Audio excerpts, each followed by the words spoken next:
Life like a wayfarer journeying, like a stranger on his way back home.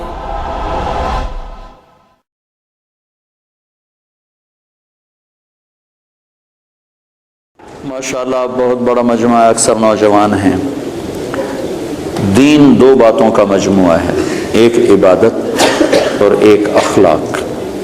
عبادت سے دین شروع ہوتا ہے اور اچھے اخلاق پر جا کر دین مکمل ہوتا ہے۔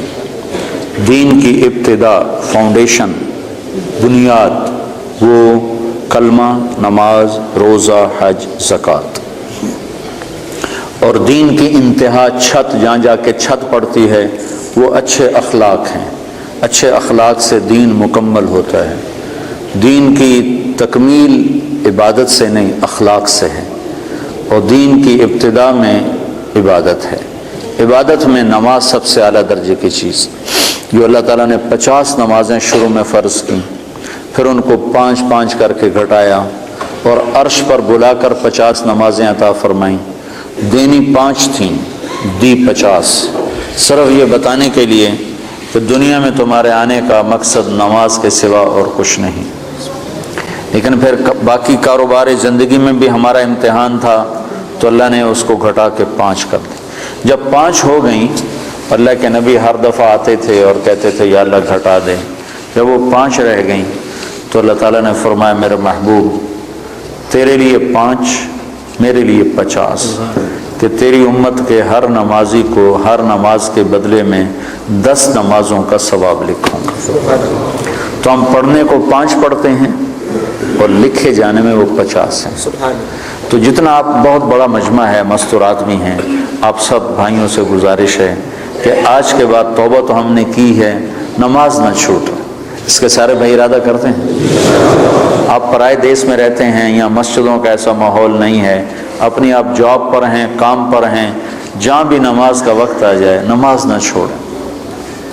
اب اللہ نے اتنی فضا ضرور بنا دی ہے کہ جہاں بھی آپ ہیں آپ کو نماز کی اجازت دیتے ہیں۔ یہ لوگ آپ کے ساتھ انصاف کرتے ہیں، انہوں نے اپنے ملکوں میں انصاف کیا ہوا ہے، عدل قائم کیا ہوا ہے، ظلم نہیں ہے۔ آپ امن میں ہو، امن کے ملک میں ہو، انہوں نے آپ کو سارے حقوق دیے ہیں، آپ پر بھی حق ہے ان کا کہ آپ ان کے لیے ہدایت کی دعا کرو، ان کی خیر خواہی چاہو، اور اپنا کام صحیح کرو، اور نماز کو نہ چھوڑو کسی حال میں بھی۔ مسجد قریب ہے تو مسجد کی دوڑ لگاؤ، مسجد دور ہے تو ایک مصلی اپنے دفتر میں رکھو، اپنے کام کی جگہ پہ رکھو، اور نماز کے وقت میں نماز ادا کرو۔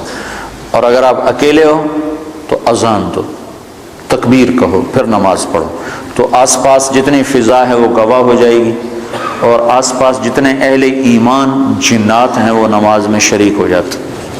2 ہو تو جماعت کراؤ، چاہے تمہاری داڑھی نہیں ہے پھر بھی جماعت کرو، ایک کو آگے کرو ایک کو پیچھے کرو۔ 3 ہو جماعت کراؤ، با جماعت نماز کی فضا بناؤ۔ سفر میں جا رہے ہو گاڑیاں روک کے با جماعت نماز پڑھو، تو انشاءاللہ یہ پوری ایک مکمل دعوت ہے نماز کا پڑھنا۔ تو عبادات میں میرے بھائیوں بہنوں نماز کا ناغہ نہ ہو۔ مستورات سے کہتا ہوں پردے کا اہتمام کرو، اپنی بچیوں کو شروع سے پردے پر لگاؤ، پردہ ان کی فطرت میں شامل ہو، پردہ کرنے والی بنے، اپنے ان کے لباس میں پتلون نہ ہو، شلوار ہو۔ یہ با پرد با حیا لباس ہے۔ عورت کے لیے پتلون، مرد کے لیے پتلون با حیا لباس نہیں ہے، تو عورت کے لیے کہاں سے ہوگا؟ تو اپنے بچوں کو، اپنی بچیوں کو اسلامی لباس کا عادی بناؤ، پیار سے محبت سے۔ یہاں سختی تو چلتی نہیں، اور سختی کہیں بھی نہیں چلتی، ہر جگہ پیار محبت سے ہی کام چلتا ہے۔ اللہ نے بھی پیار سے ہی ہمیں سمجھایا ہے اور پیار سے ہی ہمیں اپنی طرف بلایا ہے۔ کہیں کہیں اس نے انجام بتانے کے لیے بتا دیا کہ جہنم بھی ہے، ورنہ اللہ کا عام انداز پورے قرآن میں یا ایھا الذین آمنوا، کتنی عزت کے ساتھ اللہ ہمیں بلاتا ہے، اے ایمان والو، اے ایمان والو۔ تو دوسری چیز جو، تو نماز کی نیت کر لی سارے بھائیوں نے؟ قرآن کے لیے ضرور وقت نکالیں، تلاوت کے لیے کچھ وقت نکالا جائے۔ نہیں پڑھا ہوا تو تھوڑا تھوڑا کر کے، اب تو ہر جگہ مساجد ہیں، علماء ہیں، قراء ہیں، قرآن تھوڑا تھوڑا پڑھنا شروع کریں۔ سال میں 2 دفعہ قرآن ختم کرنا قرآن کا حق بنتا ہے، اور دل کی زندگی کے لیے قرآن سب سے بڑی غذا ہے۔ دل کو غذا نہ ملے تو مر جاتا ہے۔ تو دل کو روح کو قرآن کی غذا نہ ملے تو روح مر جاتی ہے، تو قرآن کی تلاوت کے لیے وقت نکالیں۔ اور دوسری چیز جو جس پر جا کر اسلام مکمل ہوتا ہے وہ اچھے اخلاق ہیں۔ اپنے اخلاق کو بلند کریں، اور سارے اخلاق کا خلاصہ 3 باتیں ہیں: تصل من قطعک وتعطی من حرمک وتعفو عن من ظلمک۔ جو توڑے اس سے جوڑو، جو محروم کرے عطا کرو، جو زیادتی کرے معاف کرو۔ پھر اگر ماں باپ ساتھ ہیں تو ان کی قدر کرو۔ آج مجھے بڑا دکھ ہوا، مجھے ایک اولڈ ہوم دکھایا ساتھیوں نے، تو اس میں مسلمان عورتیں بھی تھیں، مسلمان مائیں بھی تھیں، جن کے جوان بچے ہیں اور وہ ماں کی خدمت سے محروم ہیں۔ کیا بدبختی کی انتہا ہے کہ مسلمان کے لیے ماں تو جنت کا راستہ ہے۔ میرے نبی نے فرمایا ماں کے قدموں تلے جنت ہے، اور میرے نبی نے فرمایا کاش میری ماں زندہ ہوتی تو میں اپنی ماں کی ایسی خدمت کرتا کہ میں عشاء کی نماز کے مصلی پر ہوتا اور سورۃ فاتحہ شروع کر چکا ہوتا، اور ادھر سے میری ماں مجھے پکارتی بیٹا محمد، تو میں ماں کی خاطر نماز توڑ دیتا اور میں کہتا لبیک اماں جی، لبیک یا اماں جی لبیک، نماز میں دوبارہ پڑھ لوں گا، آپ مجھے ارشاد فرمائیں آپ کا کیا حکم ہے۔ جہاں نبی نے اتنا بڑا مقام بتایا ہو، آج دیکھ کر میرا بڑا دل کٹا کہ مسلمان مائیں بھی اولڈ ہوم میں پہنچی ہوئی ہیں۔ تو اپنے ماں باپ اگر ساتھ ہیں تو ان کو اپنی جنت کا راستہ بناؤ، ان کی خدمت کر کے ان کی دعا لے کے اپنے لیے جنت واجب کر لو۔ ماں باپ کی خدمت کرنے والوں کے لیے جنت واجب ہو جاتی، اور ان کے لیے جنت میں رکاوٹ صرف موت ہوتی ہے کہ موت نہیں آ رہی، وہ جنت میں نہیں جا رہے، ورنہ مرتے ہی سیدھے جنت میں جائیں جو اپنے ماں باپ کی دعا لے لیتے ہیں، ماں باپ کو خوش کر لیتے ہیں۔ تو اپنے ماں باپ کا مقام سمجھو۔ اللہ کے نبی نے فرمایا جس نے ماں باپ کو ناراض کیا ان پہ اللہ کی لعنت، ان پہ فرشتوں کی لعنت، ان پہ زمین آسمان کی لعنت، نہ ان کی نماز قبول ہے، نہ روزہ قبول ہے، نہ صدقہ قبول ہے۔ تو بھائیو مہربانی کرو، میرا اللہ کہتا ہے لا تقل لهما اف ولا تنهرهما وقل لهما قولا كريما واخفض لهما جناح الذل من الرحمة وقل رب ارحمهما كما ربياني صغيرا۔ میرا رب کہتا ہے ماں باپ کے آگے سر جھکا دو، اپنے بازو بچھا دو اور ان کے غلام بن جاؤ، ان کے آگے اف نہ کرو، ان کے آگے آہ نہ کرو، ان کے آگے ہوں نہ کرو، ان کو میٹھے بول سے بلاؤ، تو تمہارا رب اس پر تمہارے لیے جنت الفردوس کے فیصلے فرمانے والا ہے۔ شادی ہو گئی ہے، ہونے والی ہے، اپنی بیویوں سے اچھا سلوک کرو۔ اچھے سلوک سے گھر آباد ہوتے ہیں، برے سلوک سے گھر آباد نہیں ہوتے۔ اللہ کے نبی کا فرمان ہے بہترین مسلمان وہ ہے جو بیوی سے اچھا سلوک کرتا ہو، اور میں سب سے اچھا سلوک کرتا ہوں اپنی بیوی کے ساتھ۔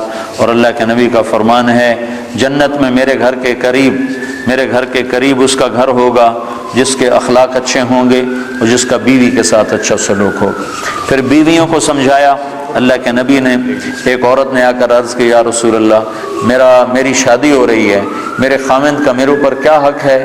تو آپ نے فرمایا تیرے خاوند کے جسم پر زخم پڑ جائیں، زخم، اور ان زخموں میں پیپ پڑ جائے، گندا پانی سفید پیپ پڑ جائے، اور تو زبان سے چاٹ کر اس کے زخم صاف کرے تو نے اس کا حق ادا نہیں کیا۔ زبان سے چاٹ کر اس کا زخم صاف کرے تو نے خاوند کا حق ادا نہیں کیا۔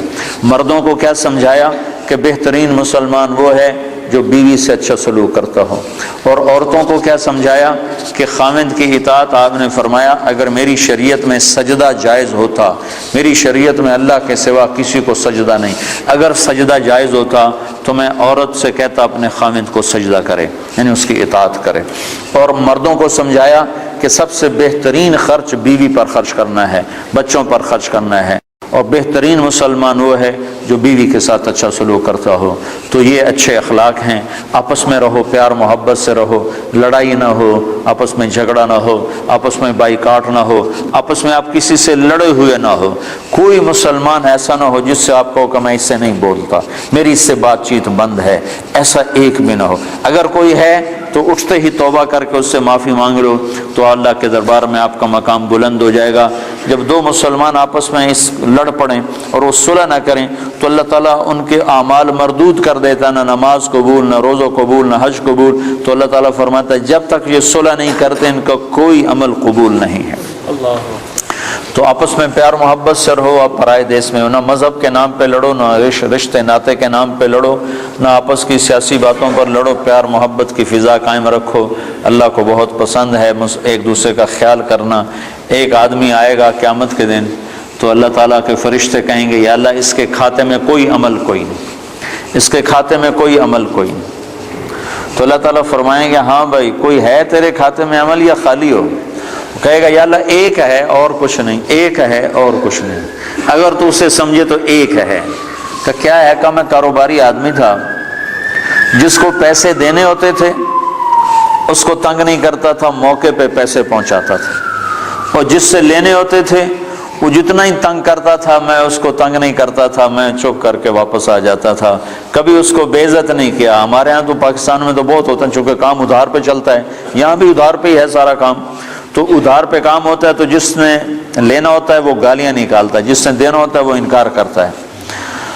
تو وہ کہنے لگا یا اللہ بس ایک ہی تھا میرا, جو نہیں دے سکتا تھا اس کو معاف کر دیتا تھا, جو پھیرے لگواتا تھا اس کے پھیرے لگا لیتا تھا, اس کو کہتا کوشن, اور جس کو دینا ہوتا تھا اس کو موقع پہ دیتا تھا. تو اللہ تعالیٰ کہیں گے تو نے تو میرے بندوں کا بڑا بھلا چاہا, تو آج میں تیرا بھلا کرتا ہوں, صرف اسی عمل پہ تیرے لیے جنت کا فیصلہ کرتا. تو اللہ کے بندوں سے بھلائی بہت بڑا عمل ہے, بہت بڑا عمل ہے. وقت کے جنید بغدادی بن جاؤ, دو کام کر لو. ایک زبان پہ قابو پا لو, تمہاری زبان سے کسی کا گلہ نہ ہو, کسی کی غیبت نہ ہو, کسی کی چغلی نہ ہو, کسی کی شکایت نہ ہو, کسی کو گالی نہ دو, کسی کے لیے برا بول نہ بولو. ایک اپنے دل کو بغض سے صاف رکھ لو, تو انشاءاللہ وقت کے جنید بغدادی اللہ تمہیں بنائے گا. تو یہ چند باتیں تھیں آپ کی خدمت میں عرض کرنی.